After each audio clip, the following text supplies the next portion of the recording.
Okay. So how much pussy did you get in California? That's the most important question. It was a family trip. Just hanging out with the parents. All right, that's fun. Seeing some friends. It's been a little while since being back, so yeah, pretty calm, man. Nothing too crazy. When did you left on? When did you leave? When did I leave? Last Sunday. So it's been like 8-9 days. Okay. I got in on Tuesday night. So. Okay. So you're back. You're back in black, or you're back in black. Rebecca Black. You're Rebecca Black. If it was Friday, man, I'd feel that. I guess it's almost Friday. Yeah, it's almost Friday. Yeah, Thursday's a weird day. I mean, I don't know. It's like this week's been pretty long. I feel like this week feels, at least I feel like it's been pretty long. Yeah. I think I don't know. I feel like it's all the cold, and even though it's kind of like a shorter week for me, it definitely feels. What was the weather like in the Bay? Oh, it was like, I mean, I think it just started raining now, but it was like 60s and like sunny. So I was like in the park and did a little meditation on the park bench and just taking it all in, you know? That's how Barcelona was. It was just like 60 degrees. Yeah. And I was like, are you shitting me? And then I got back to New York. When you got back, what was your reaction to the weather when you got back? I was like bracing for it, so I think I knew it was coming, but you also it's came been a back. Better. Yeah, you also came. You missed like when it was in the single digits. Yeah, because the day I left, it was snow. It started to snow, so I was expecting worse, and thankfully it wasn't. It wasn't that bad. I don't think I've met this guy. Oh, you've never met Carlo, right? Yeah. I've heard the name, so I great. thought I might have met him, but maybe, maybe not. Okay, so it was like got a little warmer. There he is. Who the fuck is this guy with his Yankees hat? Little bitch. Get the fuck out of here. What's up, man? I'm Red. That's Red? Yeah, we were just like, we figured might as well. We're just doing some catch up on the weekends. Yeah. Nothing too crazy. Oh fuck, you're gonna go for that one? Dude, I put you on. This one? No, you're good. No, you're fine. Okay. You can just look at both of you.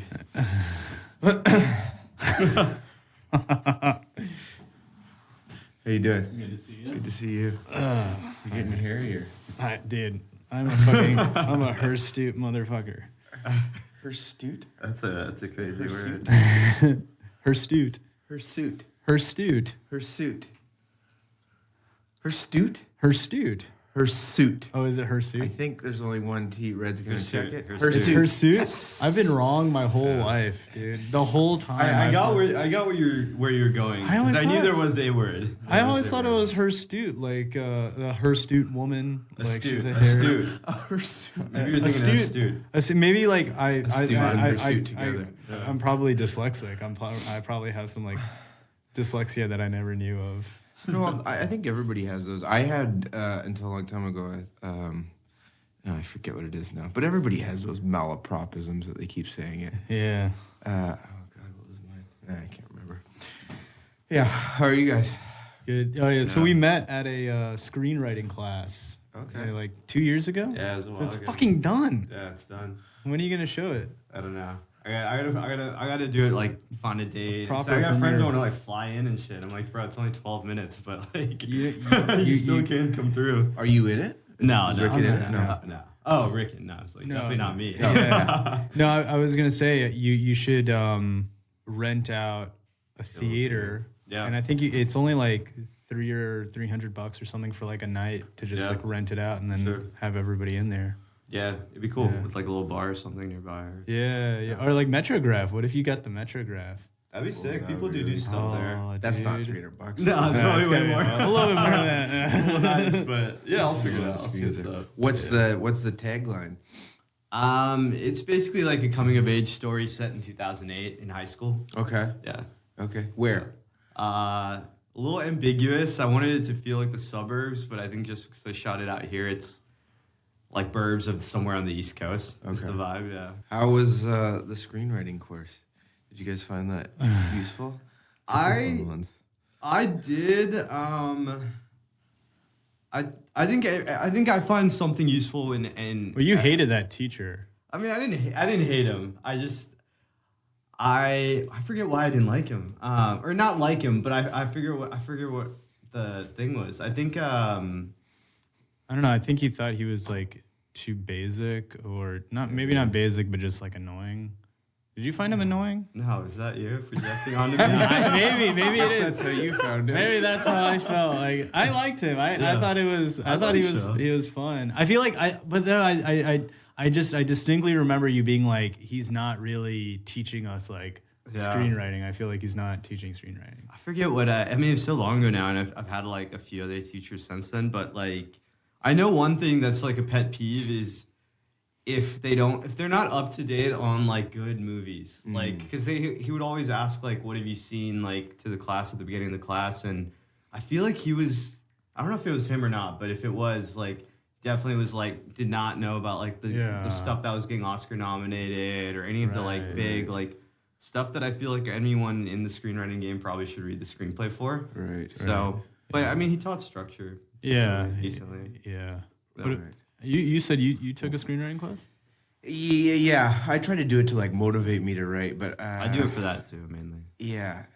No, I don't think I got a lot out of it. He had his own system. Yeah, I think a lot of these guys do, right? Yeah. Yeah, they always have their own system. But I just I read Adaptation for the first time. Okay, great Have you movie. read that?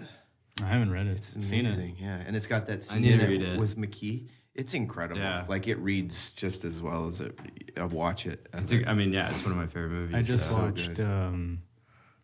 I just watched A Beautiful Mind For the first time? for the first No time. way. Oh, really? It was like it took me like so long to watch it, but yeah, like I watched it for the first time, and literally I watched like the first 10 minutes. You're like, okay, yeah, whatever this is. Like I watched the first 15 minutes, I watched the first 15 minutes like probably like a year ago. And then finally I got around to So annually you're watching 15 Yeah, minutes of this movie? exactly, yeah. But then I actually watched the fucking movie, and I was like, yeah, this is definitely Charlie Kaufman. And you know that movie I did? Wait, Beautiful Mind? Yeah, he wrote it. Charlie Kaufman wrote it? No. Yeah, he wrote it. Yeah, Nah, dude. No. Charlie way. Kaufman wrote Beautiful Mind. I don't think Look so. it up. Look it Really? up. I'll look it up. While Wait, am I thinking of are you Beautiful? Oh, yeah, I'm not thinking. Sorry, Eternal Sunshine of the Spotless Mind. You'd never seen that either. I'd never watched. That's what I was another talking amazing about. movie, yeah. Eternal Sunshine of the Spotless Mind. Not Beautiful Mind. Yeah. Sorry, Yeah, completely wrong. Both but minded. yeah, both minded. Yeah, isn't But that yeah, a great good movie. Great movie. Fucking great. And then I So realized that the short film I did with the NYU student from like 2 years ago, she like ripped off like Oh, really? entire fucking scenes of that. Which one? The, Okay. I'd have, the scene where Jim Carrey is like has just finished his operation and is like walking around in his apartment, like he's like drunk, getting all these like visions and whatever. She like literally ripped off that scene like into to the a T movie. that you could tell, or is this kind of like loosely To a inspired? T soundtrack. Oh, wow. Like you know how it's like the piano breaking like sound, like all that happened, and I was like watching the movie. I was like, damn, dude, she fucking plagiarized their shit, and I unknowingly was part of that plagiarism. Wow. It's crazy. Well, I think there was a whole generation of people that saw that movie at the right time, and then they just tried to emulate that in their work. But a guy like Kaufman, you can't It's just you so can't distinct. really emulate, right? I don't know. I mean, maybe pieces, but like to do it to a T is tough. Yeah. He was just always like that. Have you guys seen his Anomalisa, the one with the puppets? I haven't seen that. No. God, Really yeah, good? they just get weirder and weirder. And then the last one he did was I don't feel comfortable in this world anymore. Did you see I that saw one that. on I think Netflix? I did. That was Yeah. so Jesse fucked Plemons. That was so yeah. weird. Yeah, up. It was that really bizarre. disturbing. Yeah. Yeah. I feel like I want to watch it again. Yeah, I feel like I definitely, I watching that was weird enough that I don't remember a lot of it. I just Same.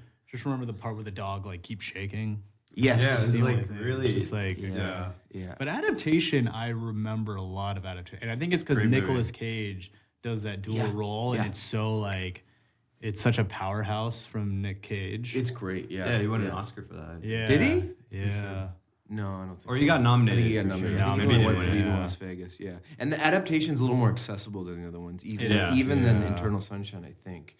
Yeah, It's easier to Synecdoche, remember. New York's another. Oh my god, yeah, that one's tough. Blew my. I watched that one haven't seen recently that. too. It's dense. That's It's like It's really dense. if you had a novel that was like 800 pages and it just like kept like That's meta off of it, Okay. like I don't know. The Yeah. guy's, like, That's it's Kaufman like as well? Kaufman, yeah. It's That so felt like it good. maybe was a novel. I wonder if he tried to write it Yeah, as he a may novel. have. Yeah. Do you ever have the impulse to want to like something more than you maybe do because it comes from like a great, like I'm specifically, I don't feel like comfortable in this world anymore.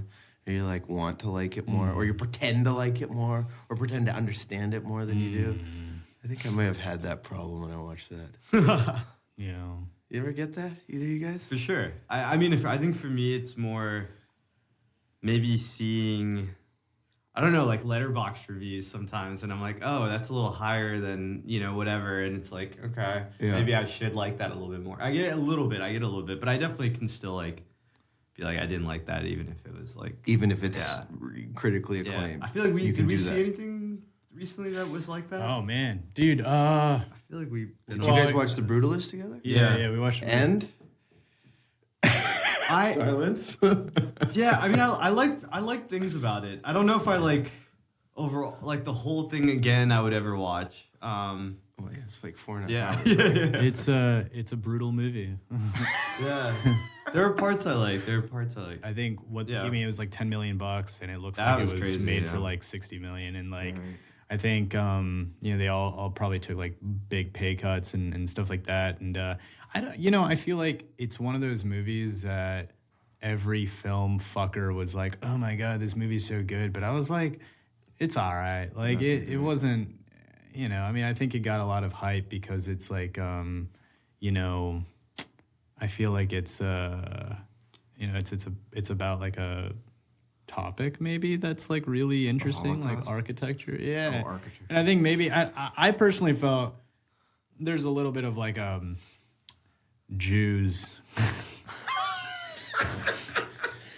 I've got two great headlines for this movie. It's brutal and Jews. There's just like, dude, the Zionist vibe about it, like, yo, Oh, bro. really? That? It's just like, dude, it's just like, the lady's like, we don't have a home, like Jews don't have a home, and like basically the whole movie's about like this guy gets displaced from, his hometown or his home in Hungary, and then he goes to America and he can't find belonging in America either. Right. And so they're just like, well, where do we have? And then it's like, Wow. so that's kind of the, I mean, You without think that was spoiling- deliberate? Zionist overtones? Or No. was it just- It's. I mean, it's one way to read it, and I think like it's an easy way to read it. I think it's the backdrop. Like, I don't think that's I think that's a piece of the story, but it's not the main story. Right. Like, the main story is him trying to like make it in this world.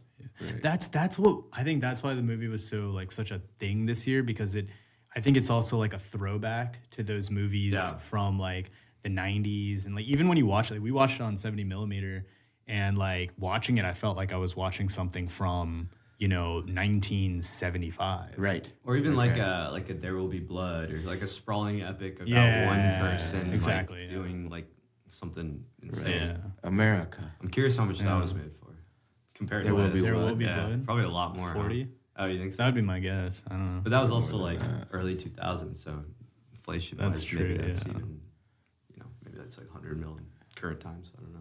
Yeah. But Yeah, yeah, 10 mil is still impressive That's insane. for That's how cool. long of a movie that was. So what's your next movie, Red? So I'm kind of finally shifting back into the writing gear, which is fun because I think I've just been eager to do it since it's been almost a year since I've really fully written. Mm-hmm. So yeah, I mean I'm pretty early, but I'm trying to do something a little bit more stylized. Because this last thing was very grounded in reality, coming of age kind of story.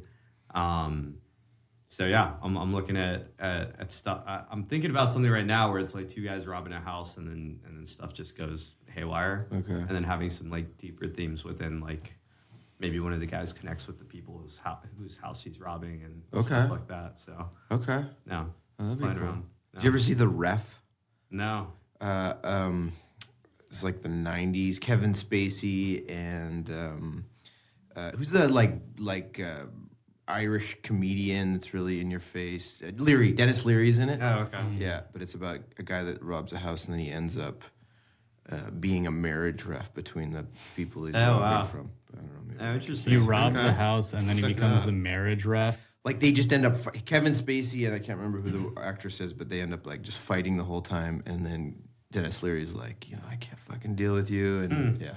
Is this one of those movies where like the whole movie is in one, like it takes place over like a 2-hour period in that one location, and he's like, I'm breaking in, and then it's like the couple are getting mad, and he's like, fuck this. Yeah. Yeah, you just summed it up. You're good at this. That's the fucking movie, dude. That's how they pitched it when they went into like Warner Brothers. They were like, yeah, we got Dennis Leary and Kevin Spacey, and Dennis Leary's gonna steal shit, and then Kevin Spacey's gonna like freak the fuck out of him.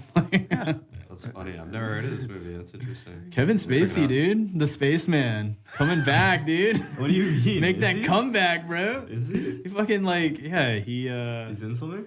he was like in some French movie, and now he's like making his, I don't know, like Polanski directing him and shit. No way. I don't know, like Really? I don't know if it's Polanski, but it's like he's funny. in some French film like Wow. that it just got. But they're like, yeah, Kevin Spacey's gonna have a comeback. Well, that's kind of a thing now, like the canceled, I don't know if it's a studio, but this canceled network of these canceled people working together and like supporting each other, like, or the ones that go, crazy the other way, like whatever. I like the idea of like they just like create a network of themselves, and they just create really like they like Louis C.K. They all like come together and they, and bring back Weinstein to head the whole thing. And then it turns out like the box office goes crazy because they're just like, they're back, let's fucking go. The boys are back, dude. I wonder. Well, I mean, there's been so many like, I don't know, cultural shifts like in the last like 4 years. I mean, I think it's also like a spectrum, right? I think some of this stuff like Louis C.K. or even Aziz to even a lesser extent, right? I forgot about that one. That's like much easier to, but I think like Kevin Spacey, Harvey Weinstein, they're a little more rapey. Yeah, it's like there's definitely probably not a big comeback for either. I mean, especially Weinstein, but Weinstein I think is done. Like isn't he like in jail forever or something? Yeah. I don't know. But yeah, it's looping Aziz Ansari with Harvey Weinstein is pretty hilarious. For sure, like, but that's pretty interesting. It all gets bucketed into. He's coming back. He's on tour now. Yeah, I think Aziz. I saw. Have you guys been keeping up with the that It Ends With Us, like the drama with like? Oh, I see Blake little Lively snippets. Yeah. Which team are you on? Dude, I think it's just like they're just like two rich people that are just like, and one guy's backed by a billionaire and the other person's backed by like 2 billionaires, I guess. Who's backed by a billionaire? I think Justin Baldoni, his like that production company, the guy who's investing in them, I think has like, I've spent way too much time reading this shit. Like I fucking know everything, dude. I know nothing. Oh shit, I'll catch you up. Fuck. So basically there's this movie called It Ends With Us. Yeah. And it's like Blake Lively and Justin Baldoni, and basically like Justin Baldoni's created his entire persona, like his brand as like this like toxic, he's like he's outspoken against toxic masculinity and really like whatever. And basically Blake Lively, I think, tried to like sue him for sexual harassment on the set. And then like there's a whole New York Times article about it, and then this guy sued the New York Times for defamation. And so these just like $100 million lawsuits just going back and forth. And no one knows like what actually is going on. Yeah, people are just like, what the fuck? Like, what's happening? And Blake Lively's kind of a cunt, like she's got like a cunty vibe about her. And so people are like, I don't know. So that the whole like. So it sounds like you're on Team Baldoni. Yeah, maybe. Well, and then didn't he have like evidence of text messages that kind of caught her in a lie? Yeah, it was like. Or like, yeah, it was like videos and texts and stuff that's like, hey, like, in the suit, he said that, she said that he like nuzzled her neck and said like, you smell good. But then there's like video of him where it's like, he's saying your perfume is nice, like small talk. Oh, I see. So the way she was kind of framing it was like, he's like, yeah. I don't know. It's pretty fun, like, to read.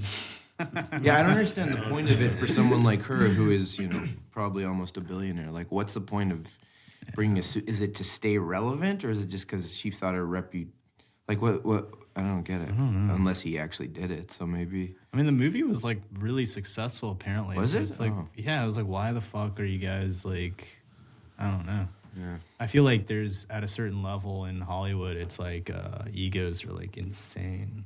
And you just lawsuit. Yeah. Right. Yeah. Is it a Mighty Ducks hat? This is a McLaren hat. F1.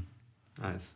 Mighty Ducks. Get the fuck. What the I mean, that'd be fuck? cool too. Doesn't it That would kind be of look chill, like yeah. something about it looks like a D? Where did you get it? Online. Oh. Fuck. There's a lot of effort to take this hat off. Fuck. Yeah, why'd you take it off, man? I don't know, dude. Now I feel like I'm not in the world anymore because my headphones are off. Fuck me, dude. All right. Okay. I'm back. Good. So how's the beard going? The beard, dude. I need to. How long has it been? I don't know. Since like October. Oh, yeah. It just keeps growing. Pretty good. Yeah. Thanks. Oh. Winter beard. Yeah. Winter beard arc. You guys should. I had one, and I shaved it last week because I thought it just made Yeah, me you look had. too old. You had a little I was bit. like, One. yeah, it was a good month. Yeah. Wasn't How's your arm that now? level. It's all right. It's better. I ruptured my bicep tendon wow. like in October. Doing what? Pulling a boat out of the Oh, water. wow. Just heard it pop. Jeez. Had to get it sewed back together. Yeah. Yikes. Yeah, it was rough. But yeah, it's getting there. And now I have like a shoulder thing. That's why I had to shave. It just keeps like It keeps happening. You'll find out. just breaking apart. You'll find out. I got this like I have this weird like I went to a Barry's boot camp class like a couple weeks ago, yeah. and I feel like I overextended something. So now whenever I like reach my elbow out like that, I feel like this like pain Right. inside the elbow, and so I don't know. Weird. I don't know what that is. What do you think? What's the yeah, I think it's you're gonna fucked. die. What's the gender ratio in a Barry's boot camp? That's a good question. I'd say more women. Well, yeah. But like by how much? Is it 70-30? I'm 60-40? yeah, 80-20? I mean, I would probably say like 3 guys to like 9 girls. So like, what is it, Okay. 3 to 1? That's what I mean, that's kind of how I felt. But like, 2 of the guys are gay.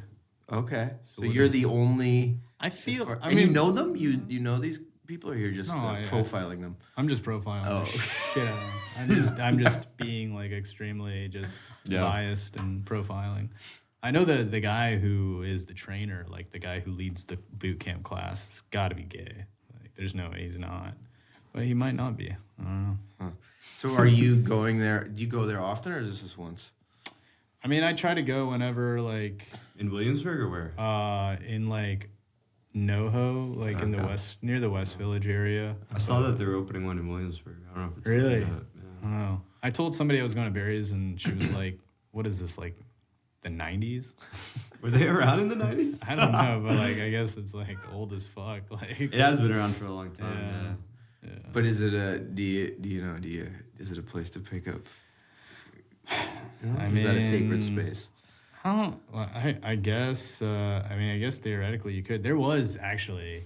No, I will say when I was leaving the last boot camp I went to, like I was throwing the towel away and I like turned around and like smiled at this girl and like she was quite attractive. And I mean theoretically it could be like I think you could do that. I think it's more like you'd be able to do that at that than like a yoga class, you know. Right. Yeah. Yoga class feels very like feminine to begin with. You know what I mean? I love yoga. Yeah. I do a lot of yoga. You're throwing out a lot of problematic terms. Why have a podcast? Like, Unless you can lean into just your lean toxics, in, whatever. I don't, fuck it, man. Fuck it. Is this just the last week that you feel that you have like license for this? Or is it? It feels like it's amped up a little bit. I think it's. I mean, I amped was on a couple episodes ago. It's amped It up was- for sure. Yeah, he knows. Yeah. It was also this calmer. level? No. Oh, it was calmer. Yeah. Is this because I'm is like this being- after This the is like inauguration? 2024. Yeah. Yeah, I guess it's a 2025 It's a new year. vibe. Yeah, I think, yeah. I think it's like Trump's in. We're fucking rolling, boys. Don't lump us in with that. You're rolling. Yeah. I mean, no, I mean, like, well, I don't understand what I said was like, okay, yoga has a feminine vibe to it, but like, I don't like what's wrong with saying that. What's wrong with saying that? I guess I don't know. You're putting something in a box. Maybe it's not wrong politically incorrectly, but it's just it's limiting. Yeah, I mean, I guess I mean I would probably say the yoga of New York City has it because it's mostly women there. Right. No, most yoga classes are women. You're not wrong. I guess at least in this. I mean, you're Indian. Yeah, I mean, in this country, in India, it's not mostly women, right? It's probably mostly men. And I'd actually argue that yoga's actually gotten pretty like male heavy now. So I've been doing yoga since like 2020. Technically certified as a teacher. Oh, there you go. You're certified as a teacher? I don't teach. It's been a long time since I did that thing. But I'd say back then it was a little bit more like, you know, maybe guys are like starting to explore it or like flexibility. Maybe NFL players are trying to use it. Yeah. But now it's like I go to Moto Yoga in Williamsburg sometimes. Yoga, that's like 30% guys. Interesting. And I mean, I don't know if they're straight or gay, but I think a lot of them are straight. I guess Y7 is. I go to Y7. But the inverse, like I started going to Pilates with a friend of mine because she just loves it, and it's actually a crazy core workout. That is like what yoga was like 7 years ago. All women, maybe one gay dude and me. Yeah. But, Are you on the floor or are you on the machines? On the machines. Holy shit. Yeah. It's intense, but it's kind of sick. Wow. Yeah. Wow. And are they, you know, like upper echelon of women, like they're rich and they're hot? Because aren't those classes like $50 a pop or something? Like it's called, I think the one I was going to do is solid core. But yeah. I mean, I don't know if I can't tell if they're rich, but like, they all look like they're smoking. And they're all very fit and Because you can't do it unless you're at a certain level of fitness. Yeah, I guess so. I mean, I don't know. Yeah, I went in there and I was definitely hurting, and I feel like I'm in decent shape. So. Right. No, yeah, I did. But they're not cheap. Like even Barry's is like what 40 a class. I mean, I do. And that's just guy yelling at you. I do class pass. Oh yeah, okay. And so it's like 15 credits, and it's like I think that's what I did with solid core too. I like that class pass. Yeah, that's cool. Makes it a variety. Better. What kind of yoga did you get your training in? Just standard vinyasa, which is like the most commonly one you see out here. In New York? No, in California. Oh, okay. Yeah. That's what I was gonna say. Is like, well, you are from California. Yeah, that is true. Yeah, that's cool, man. I didn't know you were a trained yogi. Yeah, I mean, I what like. The fuck? I don't. It's like more like a side 3 guesses and a lie or whatever. Like kind of trivia. That's 200 hours, right? Yeah. Damn. So you fucking you know your way around a yoga mat. So do you take back your comment, Rikin? I do.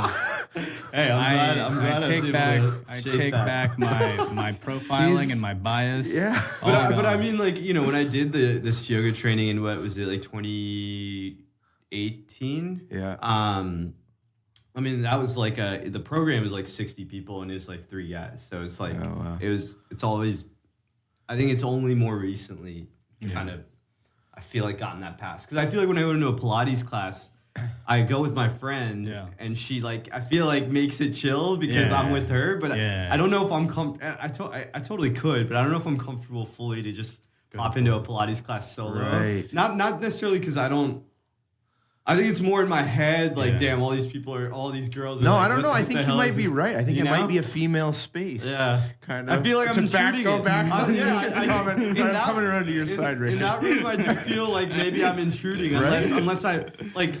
Because otherwise, it's like a gay dude, or it's maybe a girl and her boyfriend or husband, and then just me popping in. Right. But it's like a religion, especially in New York. I don't know where it is elsewhere, but like Pilates is definitely, that's their space. Yeah. Huh. Wow, good for you. You're a brave man. You're gonna try. Rikin, you want to go? Yeah, let's go. Should we roll up the three of us? It'd be fun. With our toxic masculinity. I'm down. I went once. We're gonna go alone. Yeah. What? You went once? I gotta get a loan to go because they're so fucking expensive. Yeah, they really are. But you went once? I went once, and it was really hard. But I feel like maybe that's like the pattern of like, you know, guys follow whatever women do like 5 years later. You know? Right. It's like, so maybe in 5 years from now, I'll be like, more oh, open. dude's just like going to Pilates, like how it is, like Yeah, I guess. yoga. But I don't know. How strong a core do you need? Like what? Yeah. What? And it's an hour of core.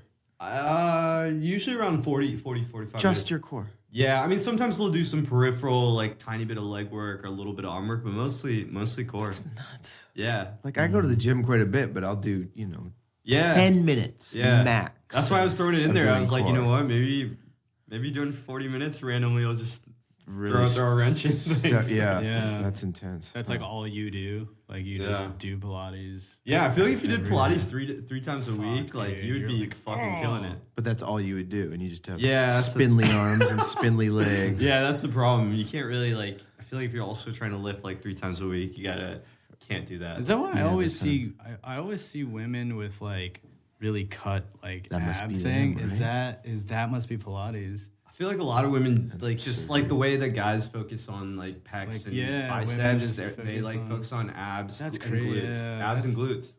There's literally classes that are just called abs and glutes, abs and glutes, just for yeah. them. You know, I mean, it's makes sense marketing wise. Yeah. it's in my top 5 attributes of a woman physically. Physically, abs and glutes. Maybe yeah. 4, top 4. Top, Put what are your eyes top in there 4? just to sound like a gentleman. What are your top 4? Eyes. Why I'll don't say you eyes guys- to sound very like a good. gentleman. Brain. Yeah. Rikin. So my favorite Women think. my favorite attributes of a woman are her mind, her brain, her eyes. Yeah, right. That's I what you would like say. I like her elbows and I like her knees. Her determination. Back in the 1800s, they would have been like, oh no, the 1600s, they would have said, she's got some nice, Nice ankles knees. there. She's got some nice knees. Yeah, they can't see it. Yeah. Huh. Oh man, that's great. Yeah, I used to do a lot of yoga back in the day. I'm from Vancouver. Okay. So it's same Yeah. California, Yeah. north basically. Yeah, I was in San Francisco, so. But not far. it would be about the same ratio, maybe 3 guys to 10. And I just lost the taste for it. I don't know. I haven't done it in a long time. I was doing it here at some place called Womb or something. Womb? Yeah, it That's was a wild name. It was, and it had like sound effects. Okay. Yeah. And lights, Like sound baths Like it and was a stuff. real, yeah. Did you feel like you were like in the birth canal? Yeah, like that's how they the made it. idea. A pretty, That's Wow. sick. And dude. like, there's lights all over the place. There's a light show and a sound, and then they come It's a around and like concept. sprinkle scents on you or some shit. Wow. And I think I had like a 2-week trial, and I was like, oh, I'll try it. But yeah, Yeah. they really gimmicked it up.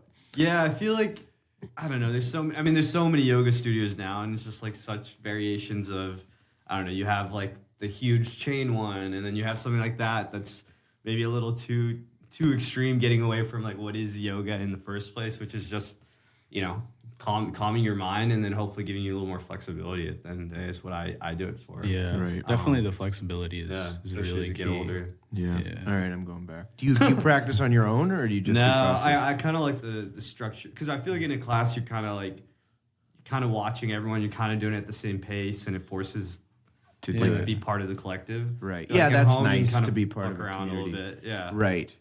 Yeah. Yeah. Okay. I feel like I started doing ClassPass just for that reason, to just be like, all right, like when you go to the gym, you can kind of just get away with listening to music and just like doing your pump. that's what I But then do. when you do the class, They push you a little bit more. You just like, Yeah. oh fuck, like and like some of those. I went to Vera Yoga in near like in East Williamsburg, and that like the class was packed. It had like 30 people, but the instructor just like, you know how like all the workout stuff of a yoga class happens at the end? Like she put it like right in the middle, and she like pushed us, and everybody was like, fuck. And like there were times when I was like, I can't, it was brutal. And then she goes, sorry. Actually, no, I'm not sorry. I was like, okay, fuck off, like lady. Like Was it a power yoga? it was just like it was creep up on you. It was just like a random yoga. I was like, I wasn't expecting it to be versus like the last time I went to yoga and it was like super chill. It's like, oh, this isn't bad at all. Yeah, it's so different based Yeah. on like teacher, Yeah. class type. And the teacher that was teaching that Vera Yoga place was like, she looked good. And the teacher that I had last time, she could have used a little work. I love this. So, New Rikin. It's 25. Bitch gotta lose a couple pounds before she can I know. push me around a mat. You know what? But on that point, I used to go to this yoga class in LA, and there was a guy, chubby guy, like, 260, and he was the best teacher I ever had. Wow. And he didn't do the shit. Yeah. He talked you through it, but the way he could flow it, and he would have 50 people in his class every Saturday morning or whatever. And it's fascinating to me. It's like, how's this guy so good? It's like he's like a really good director. He's not an actor. Yeah. But he's like a director. So he sees you. And Yeah, he's that's like, a good way to put it. Yeah, totally. That's funny. Totally. That's funny. Crazy. So what's your directing style? Damn. I'm kind of like, I feel like I'm always kind of experimenting, trying to find new things or incorporate things from other people. Like when I see something that's cool, but it's generally a lot of prep, a lot of background like work to make sure that me and the actor are on the same page of like who this person is before we get into it, and then usually just one, two rehearsals. If we can do that, just to make sure that more for myself, honestly, so that I can kind of see what's hitting, what do I need to cut, what do we maybe make small adjustments on, and then I go back before we shoot and try to break out like the scenes to understand, okay, what are the things I might need to be ready to adjust for or like change at like a micro level on set. But I think by the time I'm on set, like the goal is that me and the actor are already in lockstep on the vibes. So like the changes we make are more to like punch it up or to like try experimenting on a few different things to give me more room in the edit. Okay. But yeah, so all that to say, a lot of it happens like I'd say like before we even get to set. Oh, that's cool. So you rehearse and then you do a tiny rewrite. Yeah. And then you get to okay. Yeah. And when you direct on the day, when you're directing, is it how much of it is about performance for you and how much of it is about story and how much of it is about framing? Yeah, I mean, I'm doing a shitload of prep in pre-production with the DP as well. So a lot of the framing stuff is pretty locked in. Yeah. Similarly, though, like, if something's not working, we kind of go and brainstorm. And I'm like, maybe we push the angle down here and heighten it here and make this. We kind of go back and forth.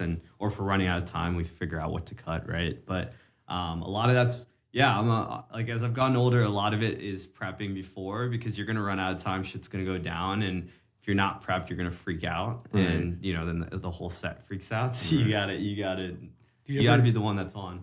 Do you ever bring your DP into like a full run through with your actors? I mean, if there was like heavy blocking, I would, but I think because we weren't bringing the actors to any of the locations beforehand. We just didn't have time, so. Okay.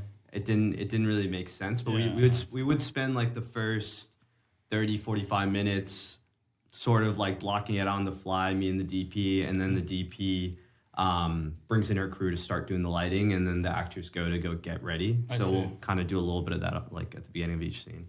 What's your favorite aspect of the whole thing? Damn, that's a crazy question, man. I mean, I think like with writing and directing, it's like bringing the whole thing to life, right? Like it's like you're like, as you saw, like a very early thing, and then like it's a lot of grinding. It's a lot of like you have to be like, I mean, it's a big crew that you're making something with, but like a lot of the time, like it's you on your own, like having to like push it through to get this thing made. And if you're not like even in post production, right? Like it's on you. So it's like if you don't do it, it's not gonna get done. So it's kind of nice when you fully accomplish it and there's like a final product. But I mean, I think the thing I like about directing in general is that there's so many pieces of like writing, lighting, cinematography, color, post-production, editing, right? Like, there's so many things you can touch, and different directors are really good at certain things or really started up in one or the other and then made their way to being directors. And I think that gives them a certain like perspective, but I think all of them are decent at most of these. So it kind of, I don't know, I feel like it's like being an NBA player, and it's like, That's an analogy I always use. I might have even done it on our last podcast, so check that. But it's like, I don't know, someone comes into the NBA really raw, he's got a jumper, but he doesn't have much else. And then over the next decade, if he works hard and he grinds and he gives a shit about the sport, he can become an all-star by working on, the dribble, working on his baseline, becoming a better defender. And I think all these different pieces of making a film are kind of like those skills. And I think the best ones maybe aren't greatest ever at all these things, but they have a curiosity and a will to want to get better at these things because they find it interesting and they're curious about it. So why would a team draft you? What are your skills you would be coming in with? That are innate or that you've worked that muscle?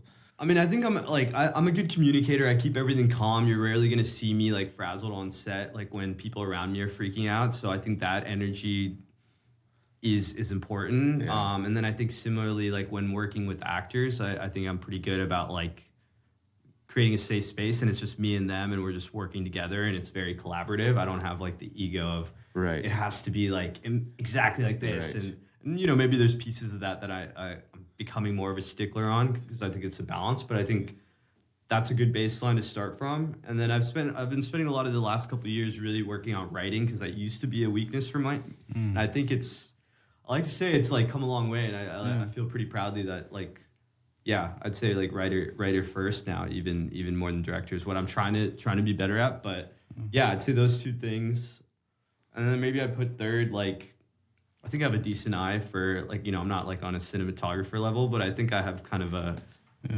idea for the aesthetic and the sort of shots that we can maybe experiment with both in planning as well as on the fly. Okay. Yeah. I'm always so concerned about asking the director for additional direction because at least on set, I guess because I'm always okay, I know you guys have a trillion things on your brain, but you're talking to somebody else, and I'm just hey, Red, hey. No, no. I mean, I believe on set, the director's number one job is with the actors to get the performance. So, that's where that absolutely should be the thing they care about in the comms. I mean, they're tweaking maybe some of the other stuff, but I was saying, a lot of that's already kind of locked in. Maybe the DP comes to you if they're want to workshop something, but most of the time, the AD is literally there to protect the director so you can just work with the actors. So that's you honestly sound like a very forgiving director. Or would you call with yourself actors? With actors. Yeah, I mean, well, what do you mean by forgiving? Okay, I mean, just from what you're saying, it's okay, I think it's the job. I think, okay, so if an actor is kind of messing up lines a little bit, how do you deal with kind of actors fucking up? Or have you had to? Have you had to deal with that? A little bit. Thankfully, I've had at least on this last thing, all the actors are legit. Everyone knew their lines for the most part, I think. That's a good question. I mean, I'm forgiving in the sense that I'm not attacking them because I don't think that's gonna bring out a better performance from them. But it's maybe that giving them a breather if we have the time, or kind of understanding what's going on in their head, or if we need to make an adjustment, it's making an adjustment. Definitely not forgiving in the sense that we're just gonna use that take. We're gonna run it back as long as we have time to make sure that we get a good take. But I was go ahead. On that note, are you a director that can see a take for what it's worth, and maybe you can pick a moment and be oh, that was a good moment, that moment surprised me, the end of it's unusable, let's go again? Can you do that, or are you trying, because I feel there's a lot of pressure actors put on themselves, mostly because I think we're self-taping so much, but also directors, that this take has to be good, and that's not how, right? That's not how movie making works. You don't have to use the entire take. So why are we trying to get a great take? Why are we trying to get a great moment?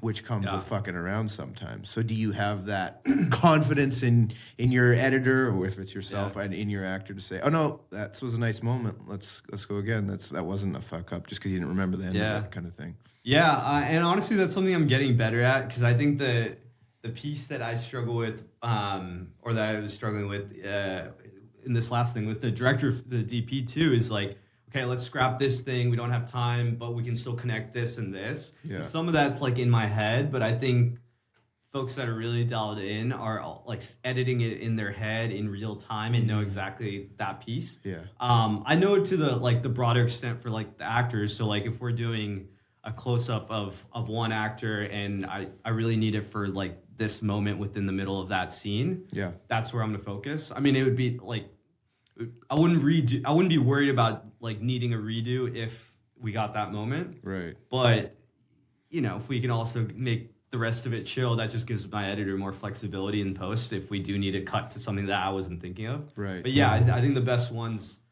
are like, it's every shot, they know exactly where in the movie it's going to go to a T. Right. And that's something I'm trying to get better at. I just think that there's some kind of value in having a take that's out of control and full of mistakes.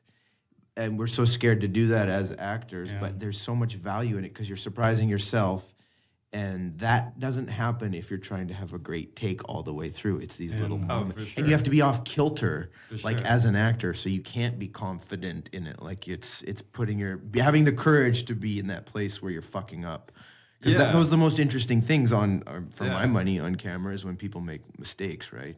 Yeah, no, I think there's like, if we have time, right, it's like the first two takes are more the way we have it, or we've practiced it, or that's in our head. Right.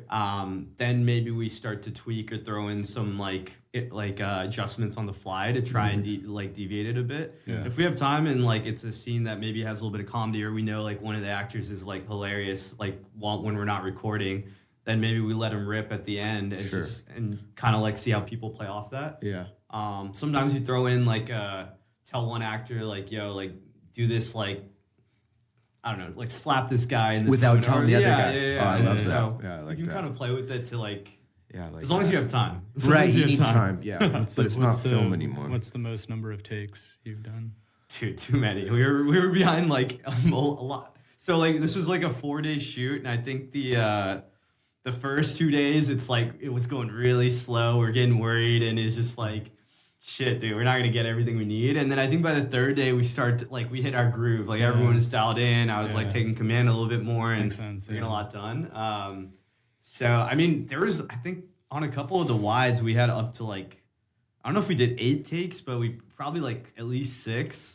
And we were doing a lot of like 6 takes on the first 2 days, so that slowed down a lot. Not Fincher range, but no. We definitely didn't have the luxury to do it on that level. 120 takes. I mean, if you have the luxury to do that, I mean, go for it, I guess. Fuck, dude.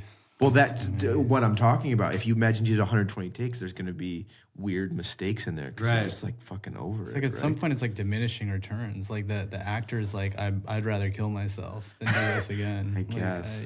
Well, I think in a lot of the takes, from my understanding, he wanted that to be their headspace. Like he wanted them to be frustrated, right? So he's like, well, better way than to make. Would you do that? Would you guys do that if you were a director? Dude, I would go insane. I think. No. To get the actor in a certain place, would you psychologically? Maybe that's a good. That could be a question that I haven't, because like my director, when I shot, I was telling you about, she, after the day's shooting, she was like, "Oh yeah, I left you in the basement purposefully so you would." And I was like, "That's." Wait, what do you mean? We shot at her house, and she has a cat in her house, and I'm like allergic to cats, right?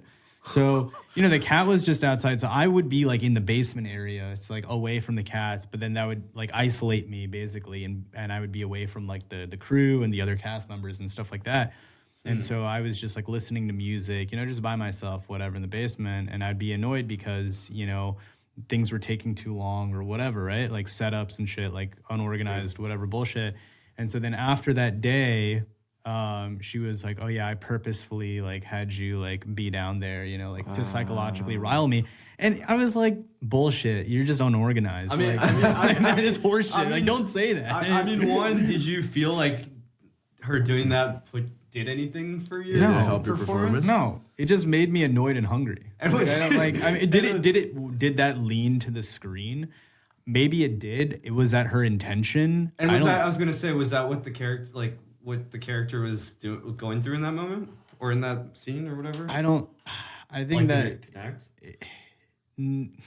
I don't think so. Not for that scene. Okay. Specifically for that scene, that character, really the headspace for that character should have been confused and in a state of confusion and like almost deliriousness. Okay. So she should have like not let you use the bathroom. She should have taken it even further. The state that I was in was like frustration. Yeah. It wasn't like, you know, so I don't know. But I think there's like... Is that where your deep-seated hate of women comes from? I think so. I think you are on the nail. No, right there. I think on that topic, it's interesting because I don't know. Sometimes you hear these stories, right, of a what's like a Stanley Kubrick or one of these guys that just does that extreme to get like this performance from an actor, and then someone that's like a film student or tries to you know, a lot of times you're like, I don't think enough people are thinking about like why am I. And it can even be smaller. Like, why am I asking this actor this question or putting them in a scenario other than just me trying to fill the space of asking something so I look like I know what I'm talking about? Or in this situation, like oh, it's kind of like artsy to be able to put someone in this zone and get this out of them. And it's more like for your ego or for you to say that versus like, okay, what does this like actually do for the performance and for the story? It's style. It's like it's craft versus... Like I'm Flash. Trying to be somebody, you know, trying to emulate something. I think there's easier ways to do that too. For sure.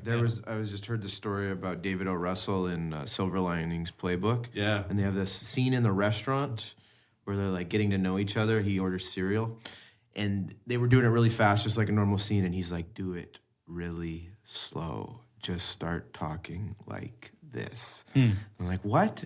No, I don't like that." And just fucking do it.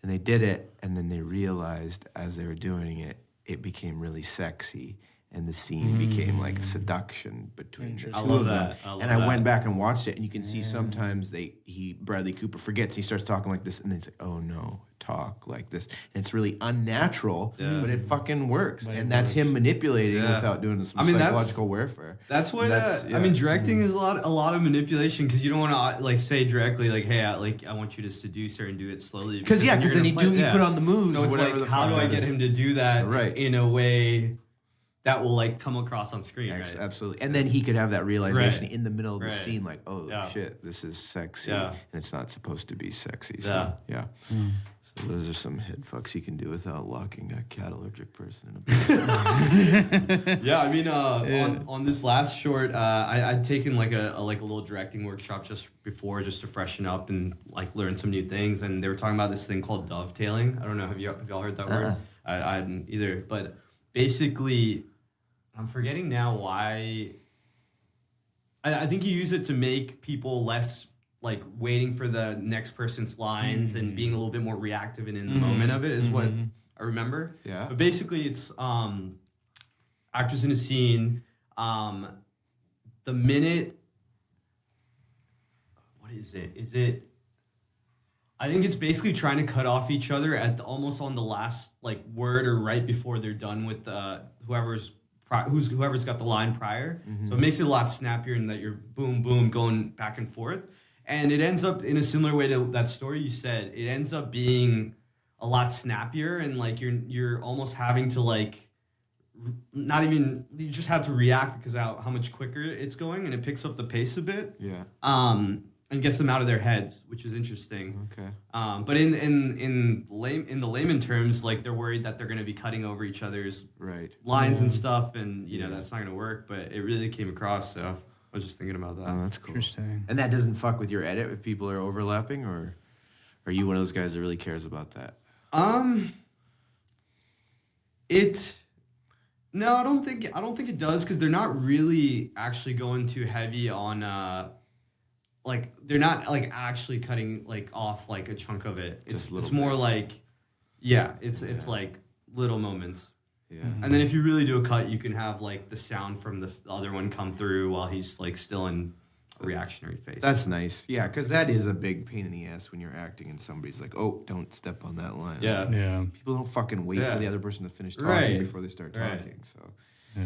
gotta get those Altman different channels in there. Yeah. You know.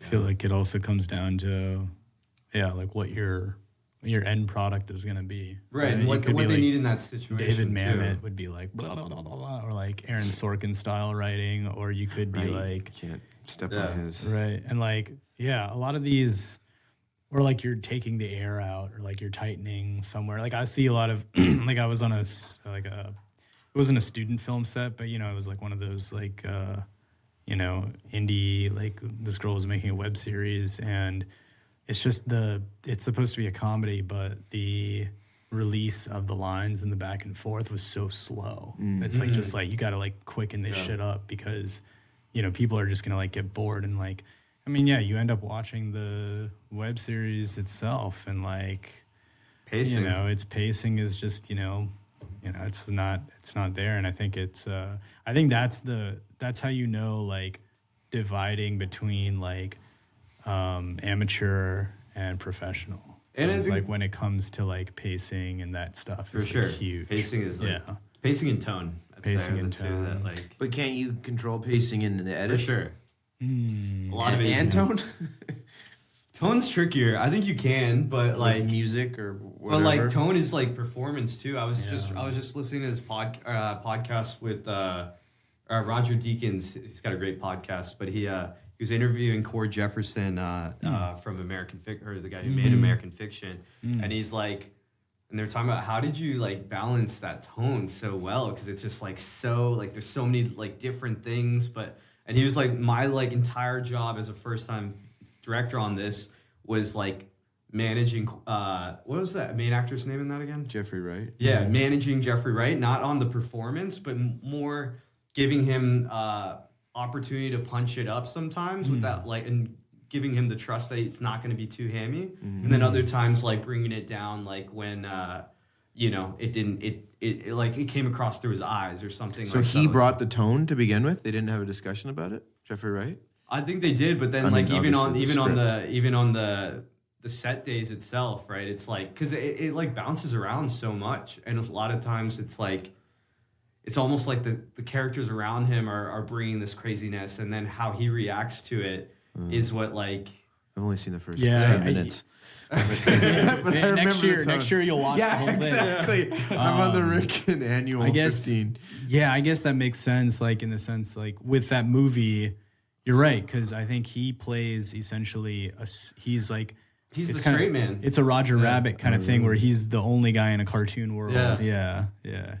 I was watching I just like finished watching Silicon Valley. Okay. And it's insane how like, so it's Mike Judge, Beavis and Butthead, and it's insane how watching that show, so many characters, like I'll sit back asking myself like, why the